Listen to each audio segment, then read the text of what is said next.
hi, it's really great to be here. I've been allowed out for the evening, yay. So yeah, as Mark mentioned, I'm Fountain's brand manager. My PPC experience has mostly been centered on display, and my account management experience is in the higher education sector, although that could be interpreted as high explosive as well, but it's obviously not, hopefully.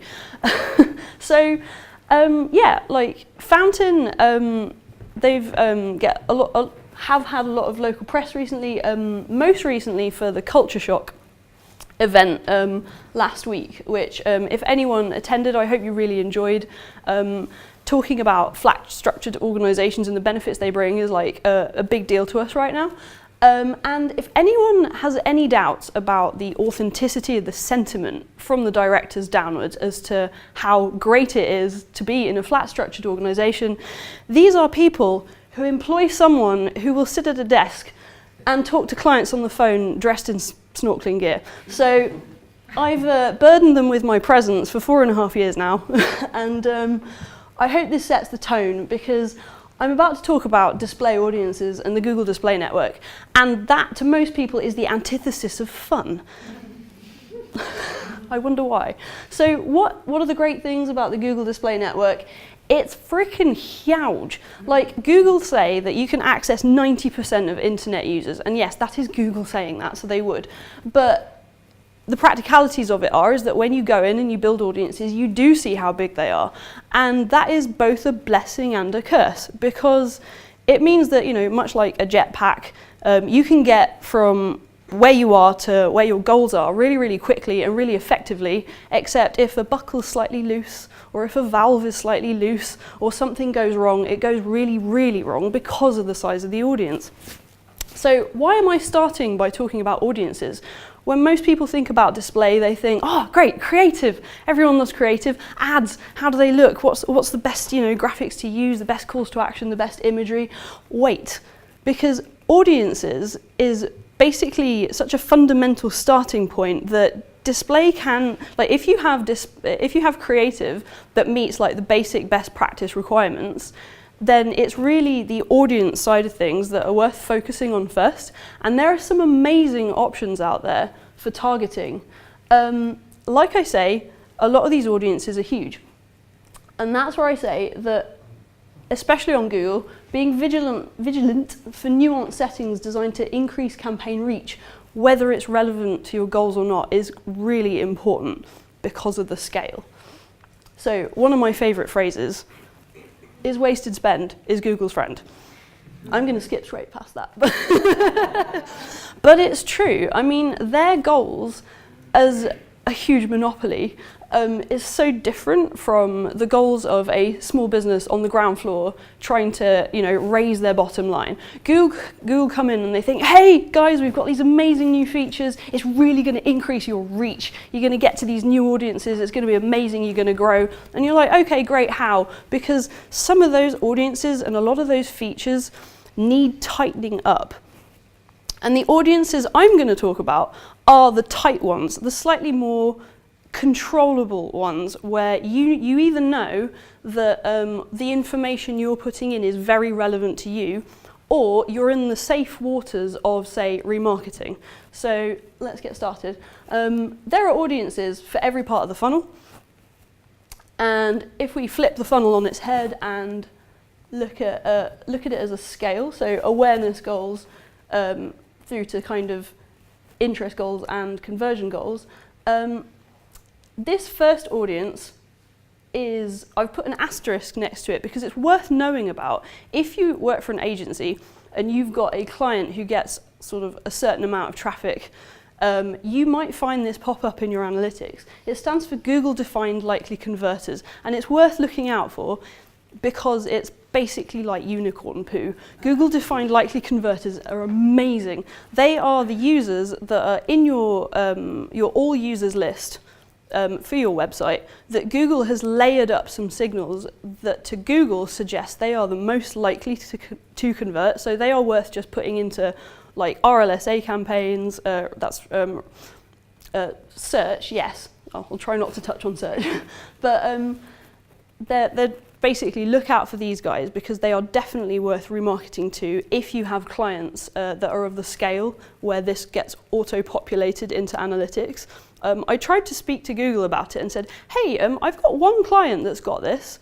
Why don't the others? And their response was really vague and wishy-washy. So I've been unable to get more information about those, and Googling it doesn't help, weirdly. But I've put them in there because if you get them, they're great. Keep an eye out for it. So the next audience, right down at the conversion end of the funnel, remarketing, the classic all users list, mostly associated with e-commerce because you go on a shoe site, you look at some shoes and then they follow you around for weeks and weeks and weeks. That is such an unimaginative use of remarketing. There are so many ways that like the all users list, for example, can be used. That are sort of more engaging, a bit more creative, and a bit more strategic. So that is the popular association with remarketing, is being followed around by products. But I will get on to other ways of using that all users list because it's a safe space to operate in. You're not getting uncontrollable audience expansion when you focus on the all users list, providing that you don't miss a few key settings. Throughout this presentation, there are traps. We'll talk about those when they come up. So the next audience is intent and in-market. So this is where Google looks at signals that suggest that someone's in a buying frame of mind, and you go into Google Ads and you can say, okay, well, I've got these products, I want to sell them to a certain niche audience, but you still can't see how Google is defining this niche audience. Similar audiences. So if you've got remarketing lists on your site for certain pages and you've got over a certain traffic volume, Google will automatically populate analytics with audiences similar to ones that you've kind of defined yourself, which is really handy. And finally, affinity. So affinity audiences are like intent and in-market. It's where Google has kind of said, okay, well, these people really like this based on multiple signals, including search behavior, even like what videos they've watched on YouTube, that kind of thing. But with intent and in-market and affinity, you've got the option of building custom audiences, and I'll come on to those later. So alongside the audiences, you've got your usual other targeting techniques that you can layer into your campaign to bring the sizes of those audiences down. Because if you obviously only go for the audience definitions themselves, they're going to be like that. Like when you populate it and it tells you how many impressions you'll get like 10 billion or something crazy like that. So then you start to also narrow down within the campaign settings other factors. So awesome audience one, the remarketing all users list. It's safe waters in terms of preventing unwanted expansion. And it's, oh yeah, I forgot I put that quote in. It's an opportunity to get creative in terms of how you keep people in your sales funnel. So I've put here that 1% of articles generate 75% of social shares, which is a recently released study from Backlinko that I enjoyed perusing. I thought this was quite interesting because it basically said that yeah, like black swan articles and content just hoover up all of the social shares. So why am I talking about sharing?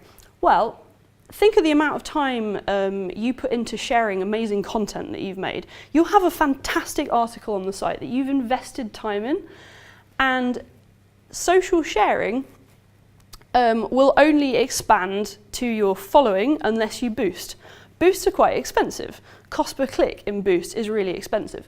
On the Google display network that reaches such vast quantities of people, impressions are free. It's free advertising. And you only pay if someone clicks. And with the all users list, those clicks tend to be really, really cheap, generally less than £1. So when you think about like how much time am I spending promoting organically, versus how I could be targeting with paid, it is worth weighing up whether you're actually spending more through time, and you know, time is money, as to whether it's worth really, really pushing that, or you could just push it out to the Google display network. Yeah, so another great thing about remarketing is that it's scalable according to budget. You can have a budget of £5 a day, £50 a day, £500 a day, but you'll still get benefits from it at whatever end of the budget scale you're on. So it's a really good way of increasing high converting return traffic. You know they're already interested in you, they've already been to your site. increasing the lifetime value of existing customers by staying front of mind, and getting your best content seen. So, I call this the smorgasbord because I really, really believe in giving users the choice of how they re-enter your content funnel. So, let's say you've got 6 articles, and each article you've created a set of ads, or even just a few ads, the most popular sizes on the Google Display Network, for example, and you've created an ad group for each article, and you've created a page audience in analytics for each article. So what happens is that a user will then, if you load this into a remarketing campaign, a user will see all of those ads, and they get to choose how they re-enter your site. It's not just a generic brand ad that you have to limit because you don't want to bore them to death. They're getting the full spectrum of your services and what you can offer that user. You can obviously make it more complex than that. This is quite a simplified example. You can say, okay, well, if someone's been to this page, they get this set of ads. If someone's been to that page, they get that set of ads. And you can dial it down and make it as complex as you want. But at the most simplistic level, you can still do it with very little effort. So yeah, article plus ad plus page audience. So you widen the appeal because user interest dictates the entry point. You increase impressions with more ad groups, and you also don't bore people at the same time because they're not just seeing the same brand ads over and over again. Showcase expertise across multiple capabilities. Once 100 users per audience is reached, users stop seeing ads for content they've already viewed. That's where the page audience comes in, because what you can do is you can then exclude the page audience. You basically set up exclusions so that I'm trying to think of how to describe it without getting really, really complicated. Basically, if you have one ad and you exclude an audience for other ads, then you can stop people seeing one they've already viewed and stop them getting sort of bored, like, oh, why am I seeing this one? And if you're loading them in regularly, all it looks like is that you're all over the internet with your fantastic content. So it's really, really worthwhile, because what if a really hot prospect has landed on your site and there might be a couple of articles on there, and this really is relevant to the B2B space. There's a couple of great articles on there that maybe might have swayed them into considering you more deeply had they seen them. Well, why take that chance? Why not just kind of start to occupy the internet with your content for free, because impressions are free? But you know that because it's the all users list, any clicks that come from that campaign are going to be super relevant. So they're worth the 90p or whatever it is you're spending. So, important considerations. Exclude games under content exclusions. Does anyone know why I've included this? Anyone want to volunteer?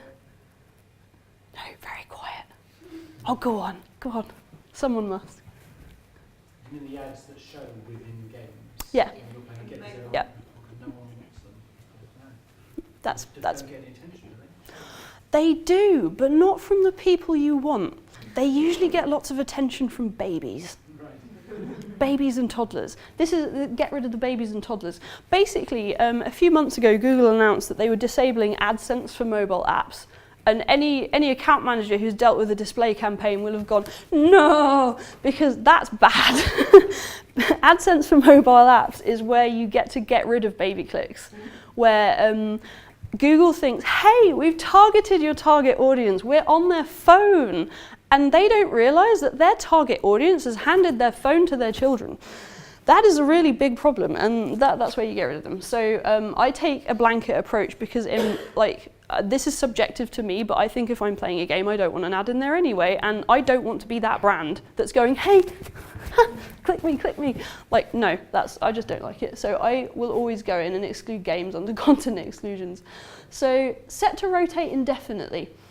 Why? Because you don't actually want to optimize this campaign. You don't want Google to be able to say, hey, this ad's performing really well because like 10 people have clicked it, we're going to show it more often, because the whole purpose of the campaign is to rotate those ads evenly so that you know at some point someone will see something relevant to them. Time your content well and get monster CTRs. So I think it was around this time last year. Yeah, we were running a small version of this kind of smorgasbord approach, and we had an ad about GDPR. This got a 16% click-through rate, which is just nuts for a display remarketing campaign. And it was just because of the timing. So that's another way that you can really, really use this. Again, I'm going to completely reinforce free impressions, cheap clicks. What are you waiting for? So, oh yeah, it's a trap. Not everything what I've just been talking about, but this specific thing. Recommended settings. Google thinks it's being really friendly and helpful. It's not. So this one is about automated targeting. So during the campaign setup, you'll encounter this. So I've put here, retain control over who you are targeting and disable audience expansion when creating remarketing campaigns.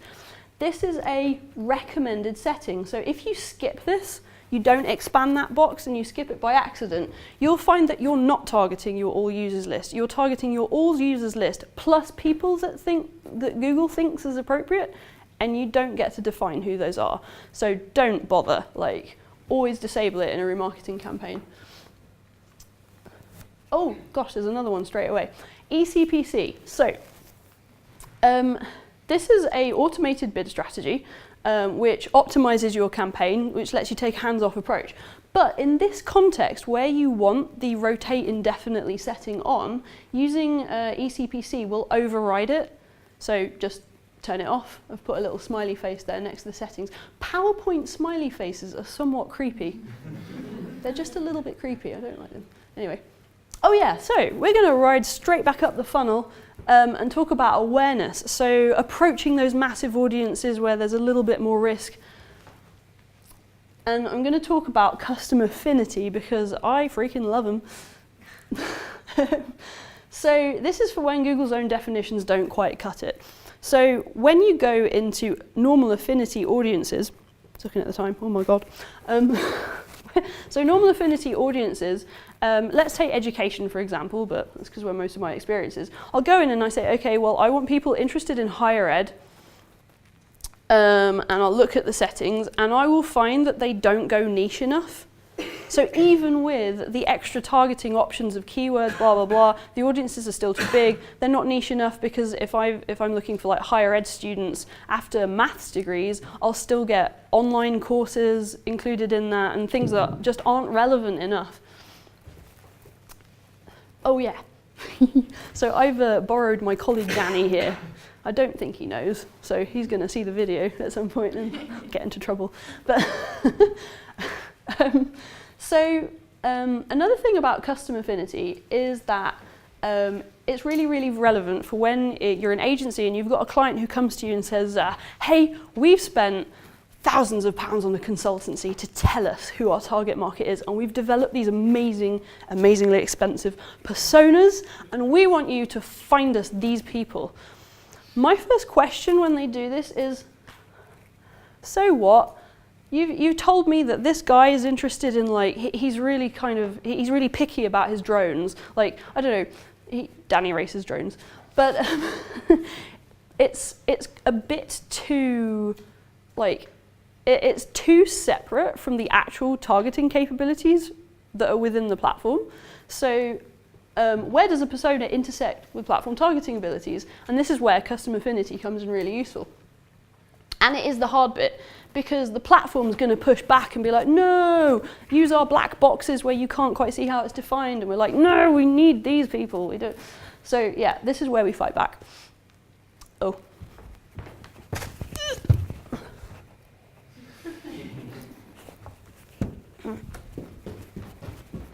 Thank you. So when the platform wins, that's where wasted spend happens. But so this is how we basically like take control off Google, stop the black boxes happening. And it's great for accountability because it's brilliant to be able to say to your client, hey, this is the platform, these were the limitations and these are your goals. This is how we found a way around it. This is the impact on your bottom line. So it's really, really useful. So these are all the things that you can put into a Custom Affinity audience to define it.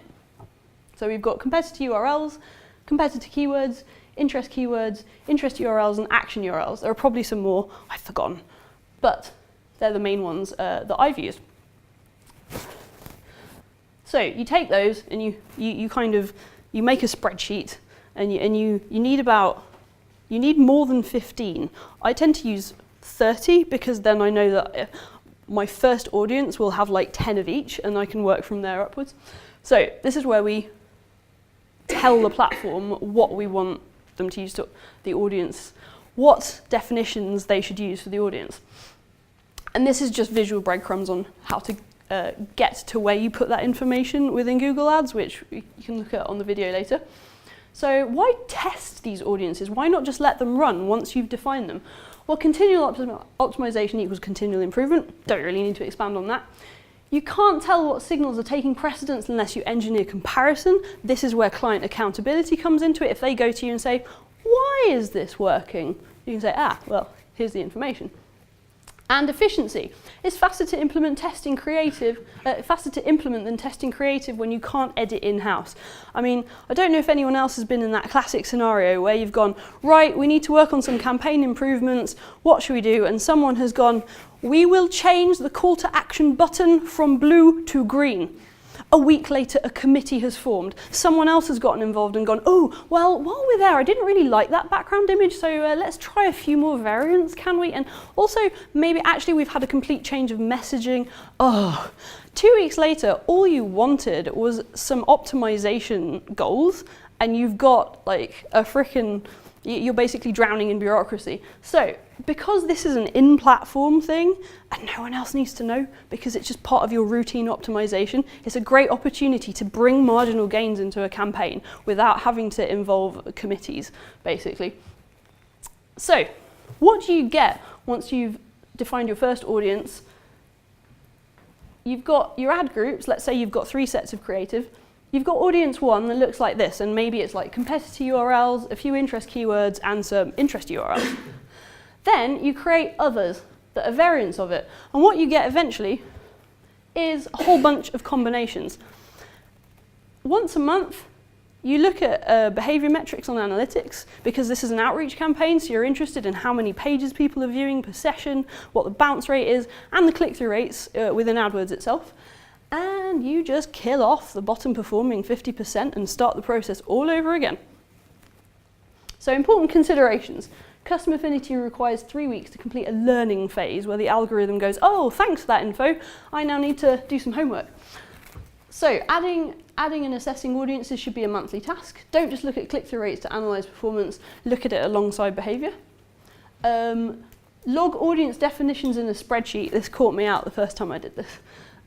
Alongside results, so you can spot trends in what signals work best for that client and sector to inform future campaigns. If you can go to a client, or even after some experience with this, you can go to a future client and say, well, I really need this information from you about your competitors, or like more information about what you think your customers' interests are, because we found in running these campaigns previously that this type of information works really well for your specific sector and your specific situation. That's great. These audiences give you IP that you can then use in other contexts. Oh yes, this type of testing will always result in campaigns being limited by spend, and that's okay because you're working with like huge numbers. I would recommend sticking with manual CPC for a clicks goal campaign, but test other bid strategies via experiments if you use this for conversion goals. So, the methods I'm talking about are really, really relevant for businesses with really long buying cycles because it's really top of the funnel. You can use the same audience testing strategy lower down, but I would use the actual campaign experiments feature in Google Ads to test other things like bid strategies. Oh yeah, another trap. Users from India who like the Queen and/or Manchester United. So avoid the recommended setting, it's another one, thanks Google. People in or interested in your target location. Anyone been caught out by this? It's another one of those drop downs where if you don't spot it and you think, hey, I'm targeting the UK, what's going on here? You look at your location report and find that 90% of your users are coming in from India. It's because they've probably clicked on an article about what Meghan Markle has been wearing that day that's on some Indian news website and expressed an interest in the UK. But Google thinks they're being really helpful by letting us expand our reach. So always, I would I would recommend that if you wanted to target other, if you've got multiple geographical campaigns going on, that they should be all separated out as campaigns. They shouldn't be the same campaign, and that lets you control other settings as well. So yeah, avoid this one. So quick recap. Content remarketing, using that all users list, known quantities more likely to convert, take advantage of cheap clicks to get your knowledge seen and stay front of mind with potential converters. Custom Affinity lets you retain control, eliminate that black box over how audiences are defined, letting you incrementally improve campaign performance and be aware of traps in campaign setup. Google thinks it's helping you reach more users, but what you want to focus your media spend on is more better users. My dad's going to see this and I'm going to get in trouble for using bad grammar. But you know what I mean. Thank you very much.